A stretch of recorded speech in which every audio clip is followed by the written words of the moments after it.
ناظرین welcome back, ایک دفعہ پھر آپ کو خوش آمدید کہتے ہیں میٹرو ون نیوز کی ماہ رمضان المبارک کی خصوصی نشریات آباد ہے رمضان کے ساتھ۔ میں ہوں آپ کا میزبان ڈاکٹر بلند اقبال۔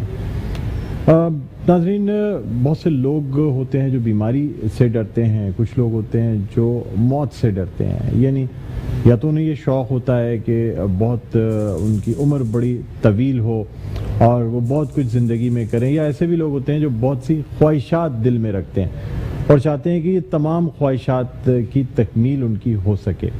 حالانکہ انسان کے لیے یہ کہا جاتا ہے کہ جس وقت کوئی بھی شخص، کوئی انسان پیدا ہوتا ہے تو اس کی موت کا ایک دن اللہ تعالیٰ کی جانب سے مقرر کر دیا جاتا ہے، اس دن میں تبدیلی نہیں ہو سکتی، یعنی جو موت کا ایک دن رکھ دیا گیا ہے اسی دن اس شخص کو موت آنی ہے۔ یہی وجہ ہے کہ مسلمان اپنی موت کے دن پہ پختہ یقین رکھتا ہے اور وہ مشکلات سے، پریشانیوں سے، ان چیزوں سے گھبراتا نہیں۔ وہ کہتا ہے جس دن اللہ تعالیٰ نے لکھ دی ہے، میری موت لکھی ہوئی ہے، اسی دن موت آئے گی، اس سے نہ ایک لمحے پہلے آ سکتی ہے نہ اس سے ایک لمحے بعد آ سکتی ہے۔ لیکن ناظرین پھر بھی ہم یہ کہتے ہیں کہ صدقات دینے چاہیے، لوگوں کے ساتھ بھلائی کرنی چاہیے، اگر بیمار ہو جائے کوئی تو اس کا علاج کرانا چاہیے۔ پھر کیا بات ہے جب موت کا ایک دن معین کر دیا گیا ہے اور اسی دن انسان کو موت آنی ہے، تو پھر کیا ضرورت پڑتی ہے کہ ہم اپنا علاج کرائیں، کیا ضرورت پڑتی ہے کہ ہم بلاؤں کو ٹالنے کے لیے صدقات دیں، کیا وجہ ہے؟ اس موضوع پہ آج بات ہوگی۔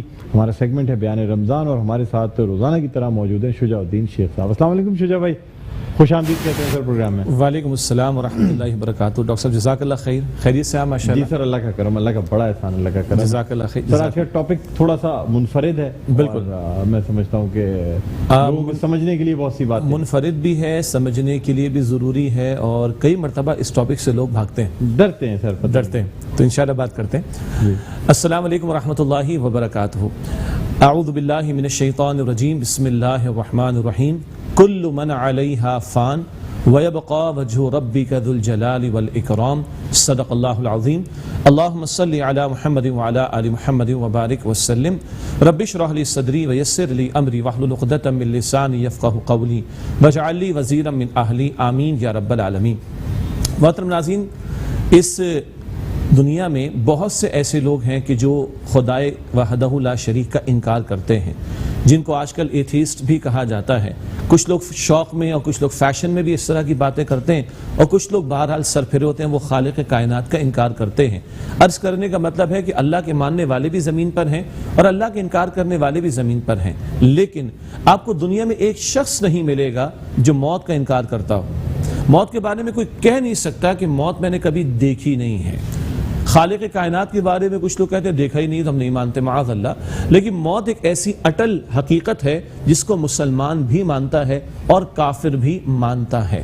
لیکن بہرحال معاف فرمائیے گا، کئی مرتبہ ایک عظیم اکثریت غافل رہتی ہے۔ دوسروں کی موت پر تو ہم بہت کچھ کرتے ہوئے نظر آتے ہیں، اگر مسلمان ہیں تو اس کے لیے دعا ہے، استغفار ہے، صدقہ جاریہ کا اہتمام ہے، بہت اچھی بات ہے، لیکن کئی مرتبہ شاید ہم اپنے آپ کو مارجن دے رہے ہوتے ہیں اور اپنی موت کے بارے میں ہم شاید اتنے فکر مند نہیں ہوتے۔ 3 مرتبہ قرآن حکیم نے ایک بات ارشاد فرمائی، سورہ انبیاء کی آیت نمبر 35 میں بھی ہے، کل نفس ذائقۃ الموت۔ یہ چاروں الفاظ تو ہم اردو میں بھی استعمال کرتے، یہ قرآن کے الفاظ ہیں، کل نفس ذائقۃ الموت، ہر نفس کو موت کا مزہ چکھنا ہے۔ اور جیسے بھی ڈاکٹر صاحب فرما رہے تھے، ہر ایک کا وقت معین ہے۔ حدیث ہے، اللہ کے پیارے رسول علیہ السلام نے فرمایا، صحیح بخاری صحیح مسلم شریف کی روایت ہے، جب بچہ ماں کے بطن میں 4 مہینے کا ہوتا ہے تو اللہ تعالیٰ فرشتے کو بھیجتا ہے، وہ اس میں روح ڈالتا ہے اور اس کے بارے میں چند باتیں لکھ دی جاتی ہیں۔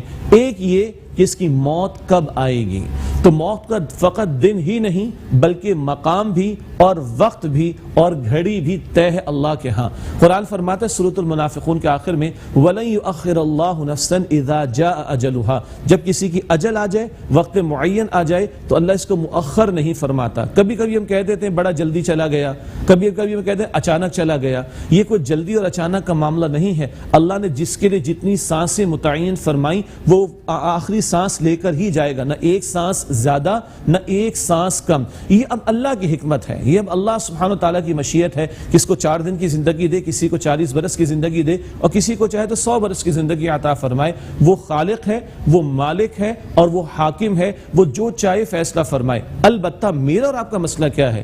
میرا اور آپ کا مسئلہ یہ ہے، رائٹ ناؤ رائٹ ناؤ ابھی میری اور آپ کی موت آ جائے، کیا میں اور آپ مرنے کو تیار ہیں؟ میں دل سے آپ کو عرض کروں، یہ تو رمضان شریف کا پیارا مہینہ ہے، پہلے عشرے کا اختتام بھی ہے اور رحمت و بھرا عشرہ مکمل ہوا چاہتا ہے. اس وقت تو ہر بندہ تیار ہے کہ ہاں یار ابھی موت آ جائے مجھے، بخدا اب میں سر ایک تیار ہوگا.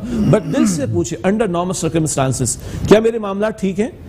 اللہ کے ساتھ میں نے معاملات ٹھیک رکھے ہوئے، بندوں کے ساتھ میں نے معاملات ٹھیک رکھے ہوئے، قرض کے معاملات میرے خدا نہ خاص اگر ہیں تو ادائیگی کا اہتمام ہے، وعدے میں نے پورے کیے ہوئے، امانتوں میں نے خیانت تو نہیں کر رکھی، کسی کا ظلم تو نہیں، کسی کا حق تو نہیں مارا ہوا، کسی کی جائیداد پر حق کو ہڑپ تو نہیں کیا ہوا، وراثت کا مال تو کسی کا میں نے ہڑپ تو نہیں کیا ہوا. ابھی ڈاکٹر صاحب فرما رہے تھے کہ کچھ لوگ چاہتے ہیں کہ اور زندگی ملے اور زندگی ملے. یقیناً وہ اشارہ کر رہے ہوں گے قرآن کی ایک آیت کی طرف جو سورۃ البقرہ میں یہود کے بارے میں قرآن نے کہا، یہود کے بارے میں کہا یہ مشرکوں سے زیادہ دنیا کی حریص اور لالچی ہیں، ان میں سے ہر ایک چاہتا اس کو 1000 برس عمر مل جائے. قرآن کہتا ہے وما هو بمزحزحه من العذاب ان يعمر، اتنی طویل عمر دے دیا جانا بھی اس کو عذاب سے بچا نہیں سکے گا. ان یہود سے کہا گیا تھا اور آج ہم بھی اپنے گریبانوں میں جھانکے اللہ سے محبت کا دعویٰ ہے تمہیں، تم اللہ کے چہیتے اپنے آپ کو کہتے ہو، فتمنوا الموت ان کنتم صادقین، موت کی تمنا کرو کہ تم سچے ہو. ارے اللہ سے ملاقات میں یہ موت ہی تو رکاوٹ ہے نا، ادھر موت آئے گی تو پھر اللہ سے ملاقات بھی ہو سکے گی.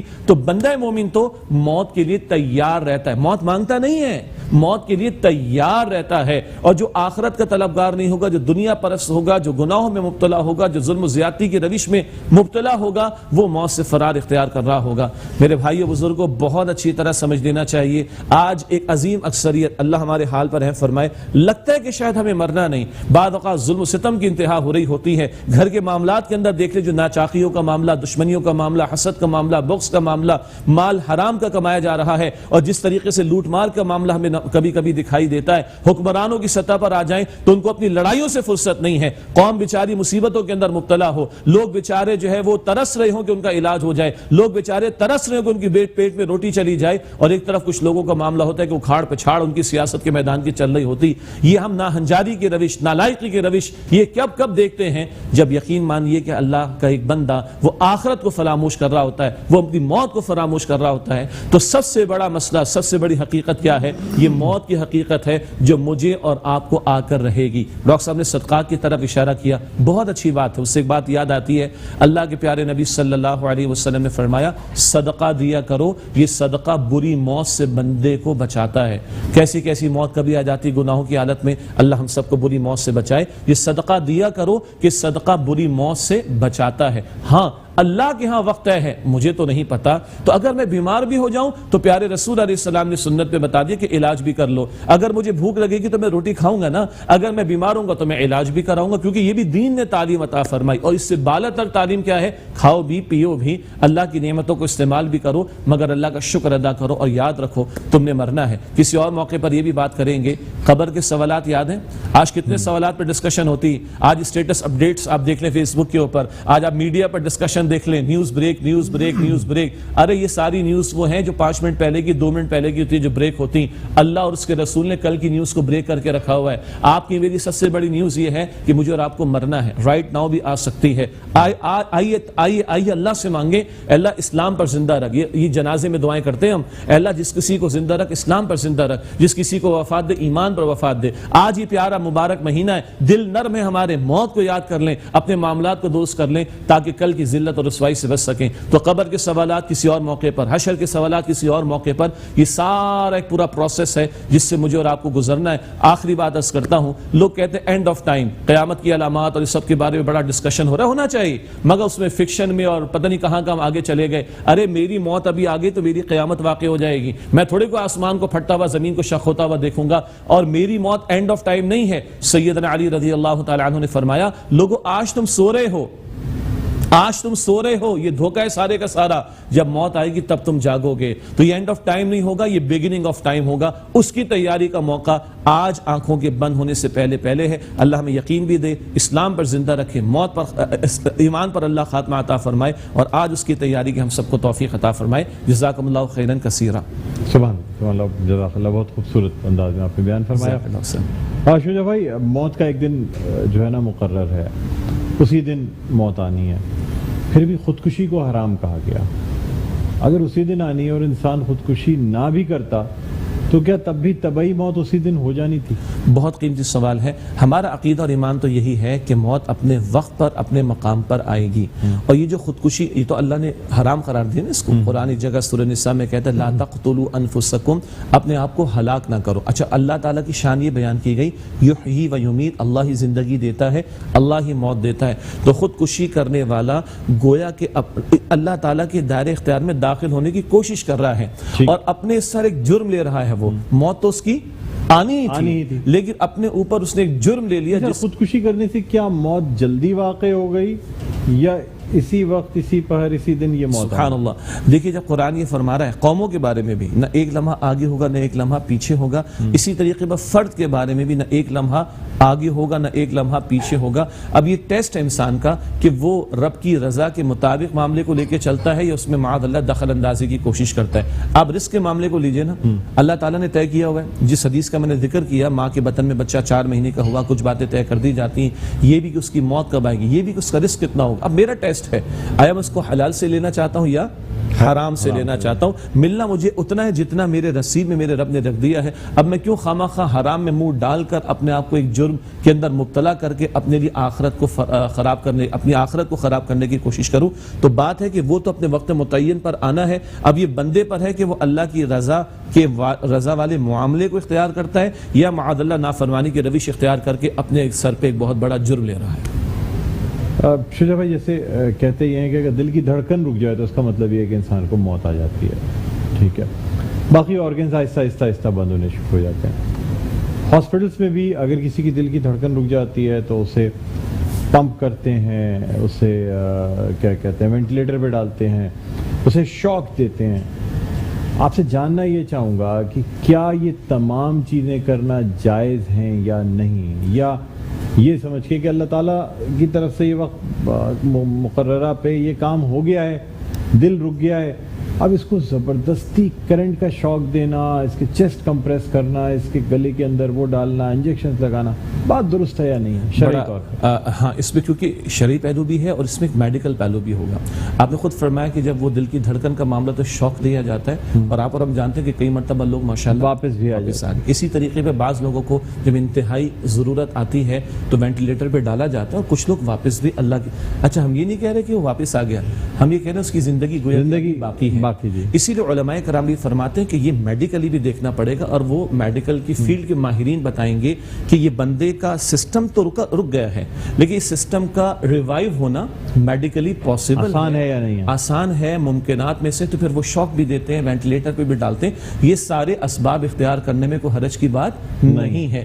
ہاں، جو بالکل ہی ایکسپائر ہو چکا ہو، بعض اوقات ہوتا ہے نا جو 3 دن کے بعد ہم نے جنازے کا معاملہ رکھنا ہے تو تھوڑا سا وینٹیلیٹر پہ اور رکھ دو، یہ وہ میڈیکلی بھی ڈاکٹرز کہہ چکے ہیں. یہاں ہے جو خطرناک بات آتی ہے کہ وہ پھر اذیت کا معاملہ ہو سکتا ہے اس کے لیے، تو اس سے تو بچنا چاہیے. باقی میڈیکلی جو بھی تدابیر اختیار کی جا سکتی ہیں وہ اختیار کی جائیں گے. جیسے ہم بھوک مٹانے کے لیے کھاتے ہیں، عام بیماری میں دوا لیتے ہیں، تو کسی کی جان پر بن آئے تو اس کو بچانے کے لیے جو کیا جا سکتا ہے میڈیکلی وہ کرنا چاہیے. بٹ جب تمام اسباب بھی اختیار کر لیے، معاملات بالکل ختم ہو گئے اور ڈاکٹرز بھی اس اوپینین کے کہ اس بندے کی موت واقع ہو گئی، تو پھر تو کوئی میڈیکل تدبیر بھی اختیار نہیں کرتا. اور آپ کی نگاہوں کے سامنے بھی وہ واقعات گزرے ہوں گے. میں تو پرسنلی بہت ایک اپنے قریبی ساتھی کو دیکھ چکا ہوں کہ ہی واز ڈکلیئرڈ ڈیتھ، ان کو جناب وہ مردہ قرار دے دیا گیا، چادر ڈال دی گئی اور آج وہ بندہ زندہ بھی ہے اور اس کے 4 بچے بھی ہیں ماشاءاللہ الحمدللہ. اللہ تعالیٰ نے زندگی عطا فرما دی.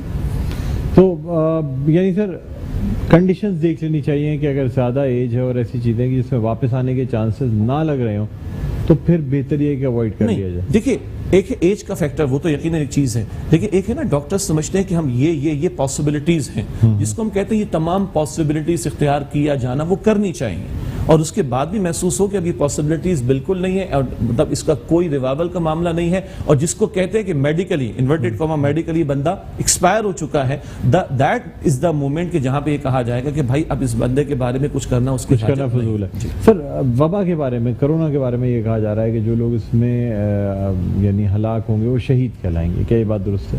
دیکھیے اب بہت اہم بات ہے, اللہ تعالیٰ سے ہم تو دعا کریں کہ اللہ تعالیٰ ہم سب کو امن عافیت سلامتی عطا فرمائے, اور ہم دعا سارے عالم کے لیے کریں, چاہے وہ مسلمانوں کا معاملہ ہو یا کافروں کا معاملہ, ہدایت کی بھی دعا کریں سب کے لیے اور سب کے لیے امن عافیت کی دعا بھی کریں. اب یہ جو بات ہے کہ جب کوئی وبا پھیلتی ہے یا مہلک قسم کی بیماریاں آتی ہیں تو اس میں جو لوگ انتقال کر جاتے ہیں صاحب ایمان ہوں گے تو شہادت کا رتبہ پائیں گے انشاءاللہ. اچھا. اس کو ایک اور انداز سے سمجھ لیں, صحابہ کرام کے حضرت عمر رضی اللہ تعالیٰ عنہ کے دور میں طاعون کا مرض پھیلا تھا. اس طاعون کے مرض میں بعض صحابہ کرام شہید بھی ہوئے تھے. تو پتہ یہ چلا کہ کبھی کبھی وباؤں کے اندر اللہ کے نیک بندے بھی مبتلا ہو جاتے ہیں اور ان کا انتقال تک ہو جاتا ہے. تو اللہ کے پیارے نبی علیہ السلام نے طاعون کا مرض ہو, ایسی وباؤں کا معاملہ ہو, کوئی اور مہلک بیماری ہو, اس میں اگر کوئی انتقال کر جائے تو اس کو شہید قرار دیا, یعنی اس کو ایک درجے کا شہید قرار دیا. یہاں اور سن لیجئے, ایک خاتون حاملہ ہو اور اس کے دوران اس کا انتقال ہو جائے, بچے کو جنم دینے کے دوران انتقال ہو جائے, وہ بھی ایک درجے کی شہید ہوگی. اسی طرح ایک بندہ آگ سے جل کر مر جائے, وہ بھی ایک درجے کا شہید ہوگا.